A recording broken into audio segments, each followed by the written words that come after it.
जी भाई साहब, जो सरकार ने जो प्रशासक लगाए हैं उसको लेकर के आमजन के जो काम अब रुक रहे हैं, आगे भी रुकेंगे, तो इसको लेकर क्या कहें? देखिए, ये सरकार जब से बनी है, लगभग 1 साल पूरा होने को आया है। तब से जनप्रतिनिधियों की उपेक्षा हो रही है, जनता के कामों की उपेक्षा हो रही है। आपने देखा कि सबको पता था कि नवंबर में 59 के लगभग जो नगर निकाय के चुनाव होने हैं, तो उनके लिए उनको वोटर लिस्ट बनाना, आरक्षण की व्यवस्था करना, ये सारे काम करने चाहिए थे। वो हाथ पे हाथ धरे बैठे, क्योंकि उनसी उनकी मंशा खराब थी। अब पंचायती राज के 1 महीने बाद में 17 जनवरी के लगभग प्रथम पेज में जो सरपंचों के चुनाव हुए थे वो भी आने लग गए हैं। पंचायती राज की, वोटर लिस्ट की, आरक्षण व्यवस्था की, लॉटरी की, पुनर्सीमांकन की, जो भी कार्रवाई इनको करनी थी वो नहीं कर रहे हैं। इसका मायना साफ है कि ये प्रशासक लगा करके पंचायती राज और नगर निकाय के चुनाव, जिससे शहरों और गांवों का विकास होता है, उससे जनप्रतिनिधियों के अधिकारों से उनको वंचित करना चाहते हैं। उनके ऊपर प्रशासक लगा करके ब्यूरोक्रेसी से ये सरकार चलाना चाहते हैं। क्योंकि ये सरकार जो है, गुजरात मॉडल यही है कि ब्यूरोक्रेसी ही सरकार चला रही है। जनप्रतिनिधि सरकार नहीं चला रहे हैं। आज न मंत्री की चल रही है, न मुख्यमंत्री की चल रही है, न कोई विधायकों की चल रही है। पंचायत राज के जो पैसे हैं केंद्र से आ गए, वो पैसे ग्राम पंचायतों के खाते में, पंचायत समिति के खाते में डाल नहीं रहे हैं। हज़ारों करोड़ रुपए इन्होंने जो है वो दूसरे कामों में व्यय कर दिए हैं।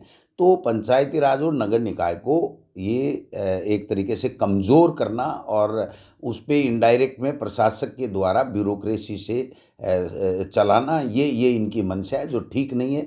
ये जनता के हितों के साथ में कुठाराघात है, जनप्रतिनिधियों का अपमान है। इसका हम लोग विरोध करते हैं। क्योंकि ये सरकार तो चला कौन रहा है यही पता नहीं चल रहा है। सरकार चला कौन रहा है, क्यों नहीं करा रहे हैं, ये कोई रीजन नहीं। वन स्टेट वन इलेक्शन की बात कर रहे हैं। कानून में आज तक कोई संशोधन नहीं। पंचायत राज का कानून है कि 6 महीने के अंदर अंदर हर हालत में चुनाव कराने पड़ेंगे। चुनाव करवा नहीं रहे हैं। सुप्रीम कोर्ट से जब कोरोना था तो हमें सुप्रीम कोर्ट जाना पड़ा था, सुप्रीम कोर्ट ने परमिशन दी थी। ये कोई कोर्ट में भी नहीं जा रहे हैं।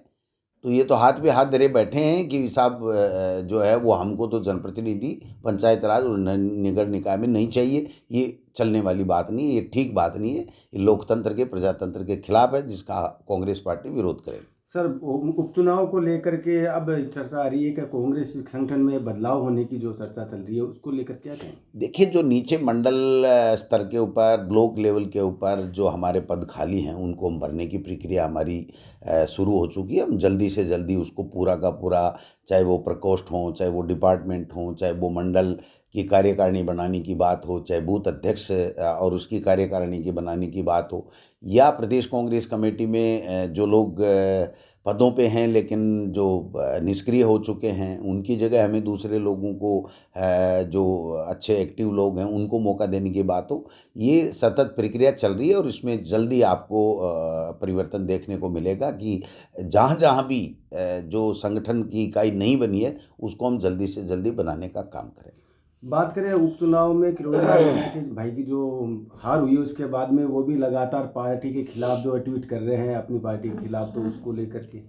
वो तो देखो, ये बीजेपी में कोई ज़्यादा अच्छा नहीं चल रहा है, न सरकार में चल रहा है, न संगठन में चल रहा है। तो वो तो उनको देखना है कि वो किस तरीके से क्या स्टैंड लेते हैं। तो परसों मंत्रिमंडल की बैठक थी, किरोड़ी लाल जी नहीं पहुंचे, तो ये तो बीजेपी को जवाब देना चाहिए ना। भाई, आप कोई कांग्रेस के साथ धोखा नहीं कर रहे हो, आप जनता के साथ धोखा कर रहे हो। कि जनता ने जो आपकी सरकार बनाई और आपने शपथ ली है संविधान की, और उस संविधान की शपथ के मुताबिक आपकी सरकार काम नहीं कर पा रही है, तो ये तो आपकी मोरल ड्यूटी बन जाती है कि आप जनता को बताओ कि साहब हमारे साथ ये दिक्कत है, इसलिए हमारे मंत्री या संतरी काम नहीं कर पा रहे हैं। तो वो तो उनको बताना चाहिए। बात करें मोहन भागवत ने जो है 3 बच्चों का जो दिया है बयान, उसको लेकर क्या कहेंगे? हिंदुओं को 3 बच्चे कम से कम करने चाहिए। मोहन भागवत ने तो ये भी कहा है कि राम मंदिर के अलावा ये रोज़ाना की रोज़ाना मस्जिदों में शिवलिंग ढूंढने की बातें कर रहे हैं।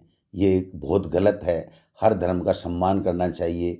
और ये जो चीज़ें हैं ये बहुत गलत हैं, इस देश में अराजकता फैलाने वाली है, नफरत फैलाने वाले, उनको नहीं करना चाहिए। तो उनकी बात को बात को भी बीजेपी नहीं मान रही है, तो इससे बड़ा दुर्भाग्य क्या हो सकता है। जो आरएसएस जिसके कंधों पे बैठ करके सवारी कर करके सत्ता तक पहुँचे हैं, वो मोहन भागवत की बात को भी नहीं मान रहे। अंतिम सवाल, राजस्थान सरकार जमानतन का कानून ला रही है, उसको लेकर क्या कहेंगे? देखिए, ये पहले भी लाए थे, ये पास नहीं होगा कानून कोई भी। ये हर चीज़ के लिए कानून पहले से मौजूद है, संविधान में व्यवस्था है, कानून भी मौजूद है, लेकिन वो नहीं करके सिर्फ जो जनता के मुद्दे हैं उनको ये मतलब उनका ध्यान डाइवर्ट करने के लिए इस तरीके की चीज़ें लाते। वसुंधरा जी थी तब भी लाई थी इस तरह का कानून, फिर उसका क्या हस्न हुआ साहब। और उसके बाद में अब आप दोबारा वो मुद्दे को पुनर्जीवित करके और केवल हिंदू मुस्लिम कर करके अपनी राजनीतिक रोटियां सेक रहे हैं। कब तक सेकेंगे? जब राजस्थान की विधानसभा में आएगा वो कानून और उसमें क्या क्या वो करने जा रहे हैं, जब चीज़ आएगी तो हम वहाँ पर अपनी बात रखेंगे। Thank you.